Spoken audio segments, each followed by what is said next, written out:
La gifle du Mali, elle va à la pensée libérale interventionniste, teigneuse et belliqueuse de la France, celle qui ne drague que le dictateur africain et son potentiel militaire. La gifle du Mali, elle va à l'État français qui a privatisé sa politique étrangère pour l'intérêt de quelques capitaines d'industrie arrogants quand le peuple de France, lui, n'en bénéficie plus. La gifle du Mali est également destinée à notre système médiatico-politique. Ministres et parlementaires godillots, plateaux de France 24, RFI ou de la chaîne parlementaire célèbrent dans une connivence coupable leurs mensonges pour nous expliquer que certains troisièmes mandats sont bons, d'autres pas. Certains putschistes défendent la liberté aux côtés de la France et d'autres pas. La com pour seule boussole. Les réseaux sociaux ont balayé la propagande française cachée derrière ce marketing ridicule du pays des droits de l'homme et de la démocratie, quand nous sommes en réalité le troisième pays le plus gros vendeur d'engins de la mort de la planète. La gifle du Mali, c'est le réveil d'une conscience nationale malheureusement cimentée par ce sentiment anti-français que vous avez continué de laisser prospérer. Être continuateur de l'erreur, c'est commettre l'erreur en l'aggravant. La gifle du Mali, c'est le signal donné à tous les autres pour en faire de même.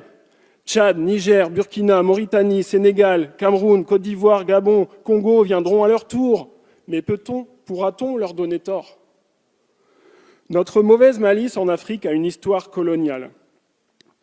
Notre mauvaise malice en Afrique a une histoire prédatrice et aussi clientéliste. Un seul exemple. En 1953, Sylvanus Olympio, président du Togo, lequel avait eu l'audace de déclarer à l'AFP « Je vais faire mon possible pour que mon pays se passe de la France », est assassiné.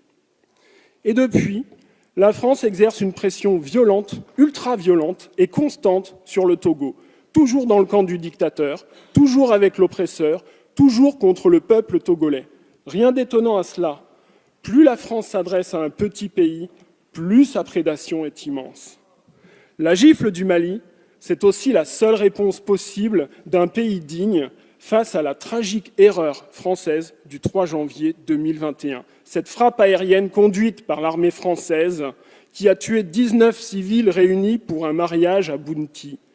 Ce sont les enquêteurs de la MINUSMA et de la police scientifique des Nations Unies, après de minutieuses investigations, qui affirment cela. Ce n'est pas moi. Monsieur le Premier ministre, comment caractériseriez-vous une puissance étrangère qui vient abattre sur notre territoire 19 civils français par erreur ? Rien ne sera plus jamais possible avec le Mali et au Sahel sans excuse officielle de la France ni réparation sur ce sujet, même si nous y avons commis l'irréparable. À l'heure où le bruit des bottes gronde du côté de la Russie, comment penser les défis de demain sans l'Afrique depuis ce petit pays qu'est devenu la France ? Monsieur le Premier ministre, je veux vous dire que les citoyens de tous ces pays d'Afrique ou des diasporas qui sont en France, bien qu'ils aiment la France, voient en elle la grenouille qui se veut faire aussi grosse que le bœuf. Et je m'interroge